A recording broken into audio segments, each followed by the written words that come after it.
fun fact. If I ever come across you, bum, I'm knocking you dead spark out. I ain't a YouTuber or a man half your size. I am him, the man. You're a classless loser. I broke Jake's jaw. His teeth look a bit removed as well. Yeah, his teeth have come out of place. But credit to him, he done well. But I told him what was going to happen. I wish that I could have knocked him out at the start.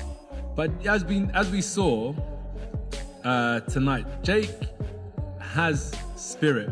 After Anthony Joshua delivered a commanding 6th-round knockout against Jake Paul, longtime rival Tyson Fury didn't hide his reaction. Known for his sharp tongue and fierce opinions, Fury seized on the result not simply to acknowledge Joshua's win, but to reignite the simmering feud between the two British heavyweights, reminding fans that while AJ handled Paul inside the ring, the bigger question still looms. When will Fury himself finally step up to settle the score in their long-anticipated showdown? Fury's as serious as he thinks he is, and he wants to put down his Twitter fingers and put on some gloves and come and fight one of the realest fighters out there that will take on any challenge.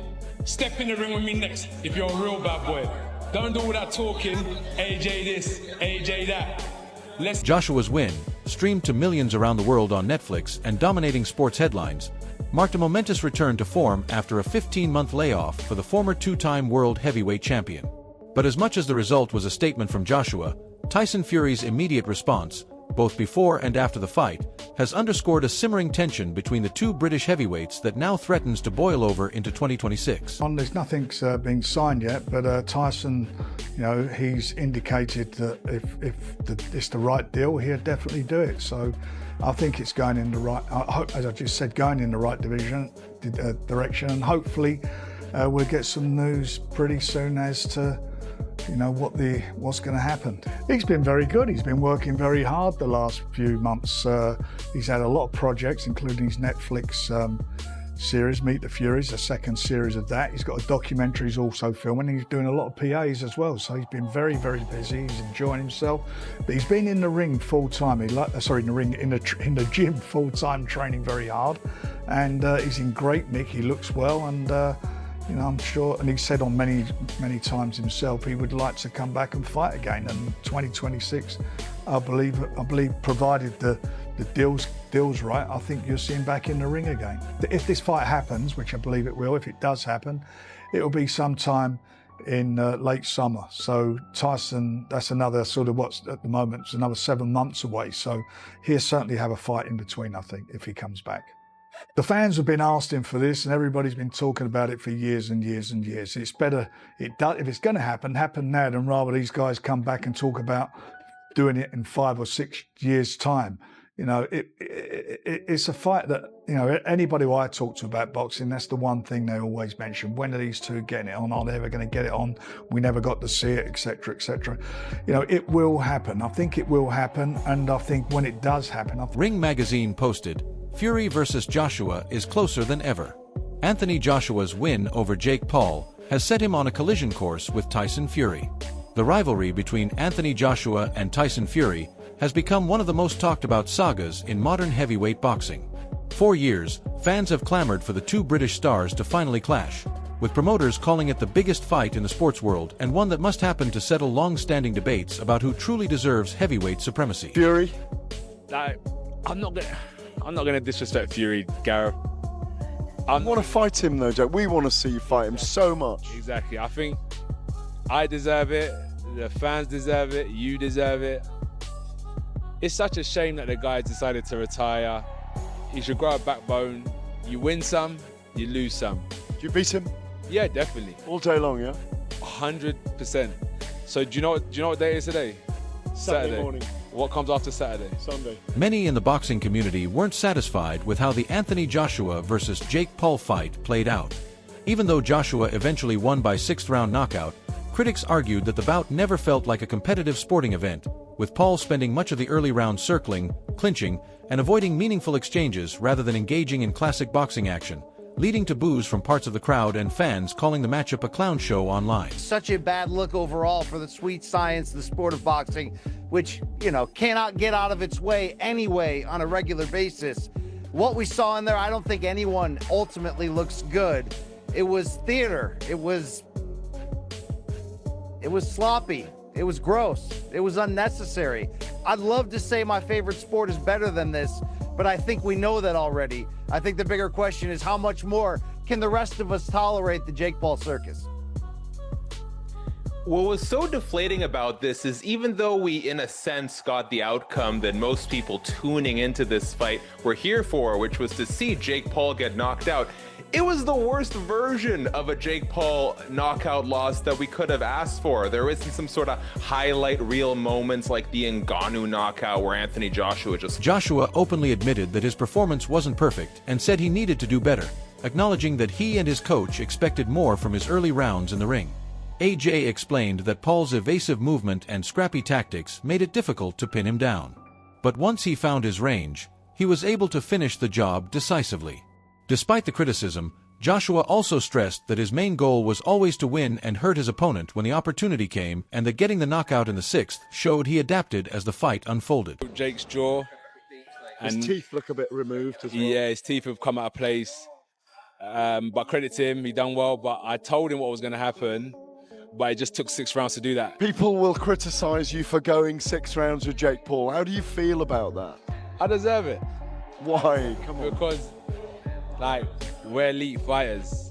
Like, so I put myself in the shoes of a coach. If I was coaching Anthony Joshua and he went 6 rounds with Jake Paul, I would get him back in the gym tomorrow, give him a bit of a beating, and we're getting straight back to work, because I'll be like, how are you letting this kid take you 6 rounds? Are you crazy?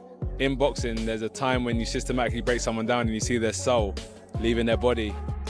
And after a period of time, 2 things start to happen to them. Either they give up or they get knocked out. And there was a bit of a mix. I said to myself, I'm not gonna knock you out. I am gonna systematically punish you round after round. And like, I wanted it to be slow and methodical. I swear, give me a drop down now. And I just kept on hitting him. Sorry, Gary. All right, you hit me as much as you I hit you for everyone in England. I was hitting him. I kept on hitting him. And I could see I had that mentality where I was like, remember in the press conference I said, he's Iverson and I'm Jordan? And I was like, I'm going to just keep breaking him down. Because he was elusive. Michael Bisping hasn't labeled it a classic in the traditional boxing sense. His commentary highlighted the mismatch and concern over the level of competition rather than praise for the quality of the bout. Bisping, a former UFC champion turned commentator, publicly questioned whether Jake Paul would ever want to step back into a boxing ring after facing the far more experienced Anthony Joshua, underlining the physical and psychological toll such a fight can take on someone with far fewer professional rounds to their name. Rather than focusing on whether AJ looked sloppy, Bisping cautioned against underestimating how dangerous the sport can be when mismatches occur, showing more concern for the risks Paul faced and expressing respect for his courage in agreeing to the bout. I don't know where to start with this, okay? Was it a classic? Was it a fight that you've definitely got to go and watch? I can't say that it was. Listen, first of all, they both stepped in the ring. They were paid $92 million. They both get to go home to their families, and no one got injured. No one's dead. No one's going to the hospital. They're both fine. Apparently, Jake Paul claims that he's got a broken jaw, spat a little bit of blood out, right? But the fight itself wasn't anything to remember. It really wasn't, right? Anthony Joshua was a little sloppy. He was tentative. He took his time. He said he was trying to break him down, look for the shots, and maybe it's because he'd been out the ring for 15 months, okay, and last went up against Daniel Dubois, or maybe it's because he felt like a bit of a bully going up against Jake Paul, but he didn't seem like he really had. Former world heavyweight champion David Haye offered a respectful and appreciative take on Jake Paul's performance against Anthony Joshua. Haye acknowledged that Paul faced an extremely tough challenge, stepping into the ring with a vastly more experienced and physically superior opponent. He pointed out that despite the size and experience gap, Paul executed his strategy using movement and elusiveness to make it difficult for Joshua to pin him down, which showed a level of ring intelligence and resilience that deserved credit. He emphasized that while Paul didn't win, there was something to respect about his willingness to compete, take big shots, and last into the later rounds against one of boxing's elite. It was a awkward night, you know. AJ couldn't get to grips with him, obviously. Jake had a really good game plan, moving his feet, lateral movement, slipping and sliding. Obviously been practicing that a lot in sparring. And you got to give him credit. He came out there and gave it a good go. Took his licks like a man, didn't complain. You know, fighting a much bigger, more established, world-class fighter. So that's usually what happened. what was always going to happen. You know, a lot of people thought he would only last 1 round, 2 rounds, but you know, you got to give Jake credit. You know, he went out there and had a solid game plan and was implementing it at times, was landing shots and was avoiding getting hit with the big shots. You know, but there's a reason we have weight categories in boxing, and I'd say he sticks with, you know, the cruiserweight division where the guys are the same size as him, because that, you know, without having the schooling, the many years, I was able to give away 100 pounds in weight because I've been boxing since I was 10. I was, you know, I was an international amateur and world champion at cruiserweight. That's why I was able to do the big jump and use the tactics that he used to win the heavyweight championship. But you know, credit to him, nothing but respect for Jake Paul for putting on such an event and putting himself in harm's way. I would imagine some people back home for you are going to say, man, AJ should have gotten out of there in 2 rounds. No, anyone who understands boxing knows it's very difficult to close the range on someone who doesn't want to hold his feet. And is AJ supposed to just run around swinging and missing? No, he's supposed to, you know, wait for the right opportunity, which he did. And once the opportunity presented himself, he landed and the fight was over. But yeah, anyone who kind of gives AJ stick because he did. Former undisputed heavyweight champion Lennox Lewis weighed in on Anthony Joshua's 6th-round knockout of Jake Paul, giving a blunt and analytical reaction to the bout. Lewis noted that Paul wasn't in great shape for such a massive step up in competition and admitted that once Joshua's power started landing, Paul ended up sitting there waiting to get hit. Lewis also highlighted Joshua's long layoff, suggesting that AJ needed a few rounds to shake off ring rust before fully asserting his dominance. Though once he did, the outcome was inevitable.